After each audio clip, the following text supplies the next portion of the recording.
మన ఫ్యామిలీ అందరికీ good evening అండి. ఈ వీడియో నిన్నటి వీడియో.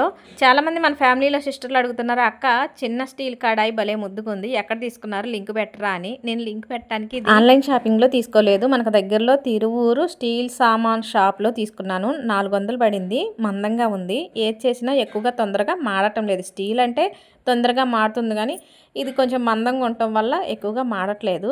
ఇక ఈ వీడియో నిన్నదని చెప్పాను కదా, మా వారు నిన్న సత్తుపల్లి వెళ్ళారు కదా. సత్తుపల్లి వెళ్ళే ముందు అసలు అయితే ఇంట్లో టిఫిన్ దోశలు, కానీ నిన్న మా వారికి ఒక్కళ్ళకే దోశలు పోసి పెట్టాను. ఏంటి నువ్వు తినట్లేదా అన్నారు. అయితే నాకు అప్పటికి ఉప్మా తినాలనిపించింది, కానీ ఆయనకు చెప్పలేదనమాట.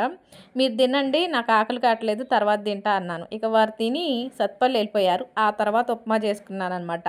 వారు ఉన్నప్పుడు ఎందుకు చేసుకోలేదంటే, మా ఇంట్లో పిల్లలకి మా వారికి నచ్చంది ఉప్మా.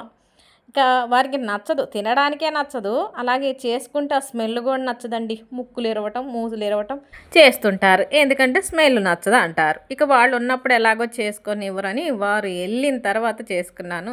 ఉప్మా అంటే నాకు ఇష్టం. ఏ ఉప్మా రవ్వ అయినా, అంటే బొంబాయి రవ్వ అయినా, గోధుమ రవ్వ అయినా చేయడానికైతే చేశాను. కానీ ఇక కార్తీక మాసం ఉల్లిపాయ వద్దనుకున్నాను, కానీ అల్లం వేసుకోవచ్చు. టైంకి అల్లం లేదు, అలాగే కరివేపాకు కూడా లేదు. సరేలే, ఇష్టంగా చేసుకునేది ఏదైనా 1-2 తగ్గినా కానీ టేస్ట్ బాగానే ఉంటుంది. అందులో కొంచెం నెయ్యి వేసి చేశాను ఉప్మా. టేస్ట్ అయితే నిజంగానే చాలా బాగుంది. ఇందులోకి కొద్దిగా నిమ్మకాయ పిండుకొని తింటుంటే పుల్ల పుల్లగా ఉప్మా భలే ఉంది. మరి వీడియో నచ్చినట్టయితే లైక్ కొడతారు కదూ.